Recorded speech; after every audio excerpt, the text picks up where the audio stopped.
प्रिय विद्यार्थियों, अभी तक हमने भर्तृहरि द्वारा विरचित नीति शतकम काव्य के बारे में सामान्य जानकारी बताई।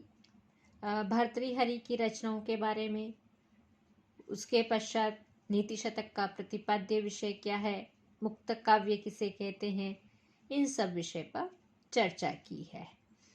अब हम नीति शतक का मंगलाचरण पढ़ने जा रहे हैं। किसी भी कार्य की निर्विघ्न समाप्ति के लिए हर व्यक्ति अपने अपने इष्ट देवता का स्मरण करता है। यहाँ पर भर्तृहरि यह नीति शतक काव्य प्रारंभ करने जा रहे हैं। उससे पहले परम ब्रह्म को स्मरण करते हैं, उनको नमस्कार करते हैं और यह मंगलाचरण इस प्रकार से है। दिक् कालद्य अन्वच्छिना अनंत चिन्मात्र मूर्तये स्वानुभूत्येक मानाय नमः शांताय तेजसे। दिक् अर्थात दिशाएं, 10 दिशाएं होती हैं, 10 दिशाओं से। काल, काल का तात्पर्य है 3 तरह के काल, वर्तमान, भूत और भविष्य। उससे अनविच्छिन्न, जिसे मापा नहीं जा सके, तीनों का 10 दिशाओं और तीनों कालों में समान रूप से जो विद्यमान है। अनंत चिन्मात्र मूर्तये, अनंत का तात्पर्य अंतरहित, चिन्मात्र मूर्तये अर्थात चैतन्य रूप आकार वाले के लिए, चतुर्थी विभक्ति है।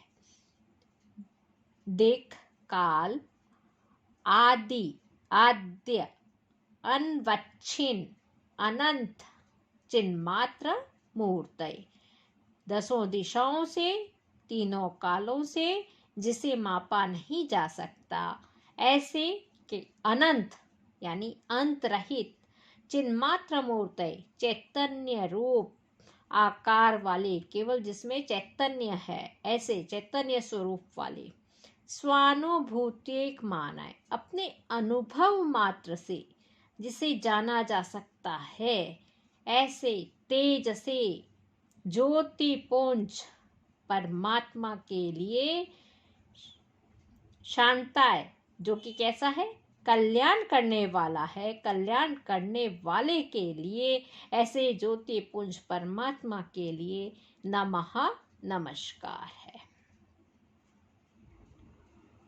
फिर से देखिए, पूर्व, पश्चिम, उत्तर, दक्षिण आदि जो 10 दिशाएं हैं, भूत, भविष्य और वर्तमान आदि 3 तरह के जो काल है, उनके द्वारा जिसे नहीं मापा जा सकता, जो अपरिमेय है। फिर अनंत है, यानी जिसका अंत ही नहीं हो सकता, अविनाशी है, ऐसे अपरिमेय अविनाशी चिन्मात्र मूर्तये चैतन्य स्वरूप स्वानुभूत्येक मानाय अपने अनुभव मात्र से जाने जा सकने योग्य, शांताय तेजसे शांत स्वरूप और तेज स्वरूप परम ब्रह्म के लिए नमस्कार है। यहाँ पर परम ब्रह्म के लिए नमस्कार है। नमः के योग में सर्वत्र चतुर्थी विभक्ति का प्रयोग हुआ है।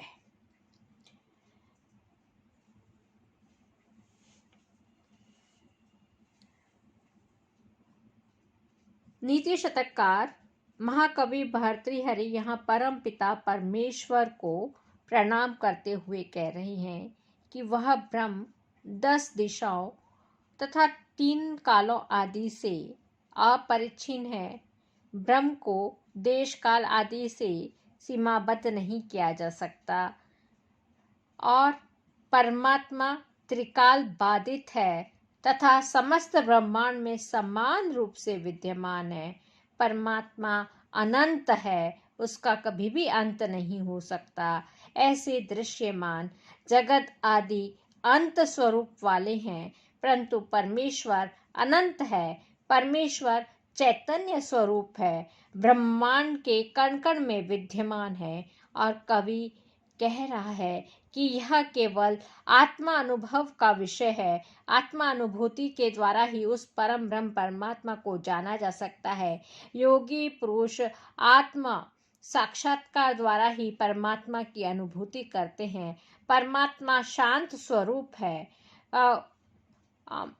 ऐसे परम ब्रह्म का ध्यान करने से शांति की अनुभूति होती है। जन्म मरण आदि विकारों से रहित ज्योतिपुंज उस परम पिता परमेश्वर को नमस्कार है।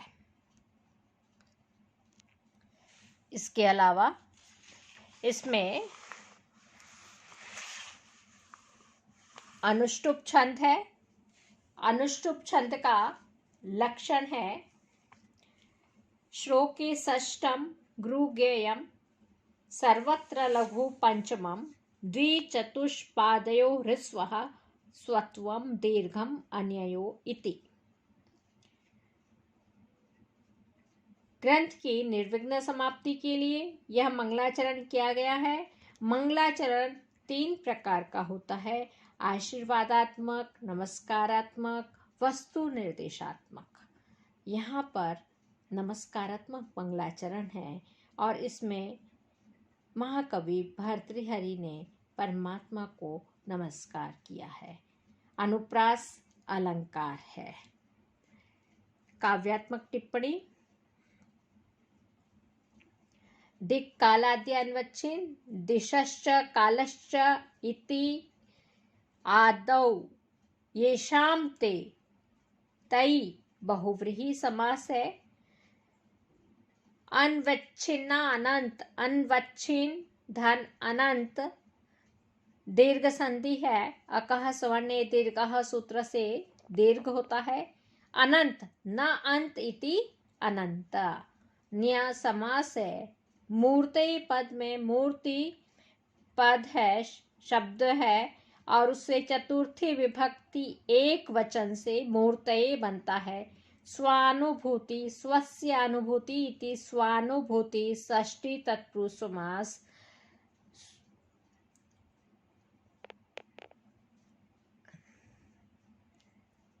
स्व अनुभूति धन एक मानाय, यहाँ पे दीर्घ और यण संधि हुई है।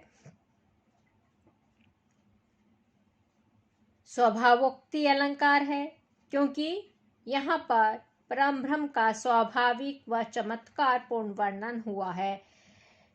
स्वभावोक्ति का जो लक्षण है वह है स्वभावोक्ति रसौ चारु यथावत वस्तु वर्णनम। जैसी वस्तु है उसका चारु में चमत्कार पूर्ण जहाँ पे यथावत वस्तु जैसी है वैसा ही वर्णन, स्वाभाविक वर्णन। और वह वर्णन कैसा होना चाहिए? चारु होना चाहिए। वहाँ पे स्वभावोक्ति अलंकार होता है। अनुष्टुप छंद है, ये हमने बता ही दिया है। अनुष्टुप छंद के में श्लोक के प्रत्येक चरण में छठा वर्ण गुरु होता है, 5वां वर्ण लघु होता है। द्वितीय तथा चतुर्थ पाद में सप्तम वर्ण लघु होता है। प्रथम तथा तृतीय पाद में सप्तम वर्ण गुरु होता है। वहां पर अनुष्टुप छंद होता है। रीति की बात करें तो यहाँ पे गौड़ी रीति है, क्योंकि गौड़ी रीति वहां पे होती है जहां पे समास का बाहुल्य होता है। इसका लक्षण भी है ओज प्रकाशकई वर्ण बंध आडंबर पुनः समास बहुला गौड़ी। साहित्य दर्पण का दिया है यहाँ पे। यह कठिन वर्ण तथा समास बहुलता होने से गौड़ी रीति है।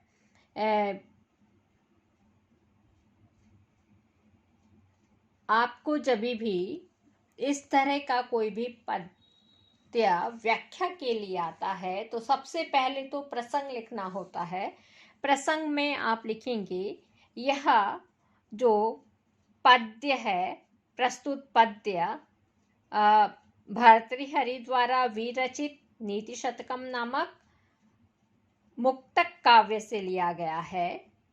मुक्तक काव्य इसलिए है क्योंकि मुक्तक काव्य के पद्य अपने पूर्व के पद्य से या पश्चात के पद्य से कोई संबंध नहीं रखते, अपने आप में पूर्ण अर्थ रखते हैं, वह मुक्तक काव्य होता है।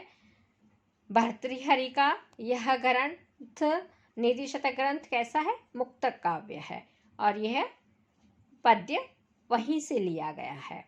और प्रस्तुत पद्य में महाकवि भर्तृहरि मंगलाचरण करते हुए परम ब्रह्म का स्मरण करते हैं, उनको वंदन करते हैं, उनको नमस्कार करते हैं। फिर उसके बाद पद्य के अनुवाद के लिए आप अन्वय कर सकते हैं, वह आपके लिए सुविधाजनक होगा। अन्वय करने का सीधा सा तरीका है, जैसे कि श्लोक दिया हुआ है उसके एक एक पद्य को अलग करते जाइए। दिक् काल, तो यहाँ पे काल आदि, दिक् काल आदि। फिर है अन्वच्छिन्न, उसके बाद है अनंत, फिर है चिन्मात्र मूर्तये, फिर उसके बाद होएगा स्व अनुभूति, एक मानाय, नमः शांताय तेजसे।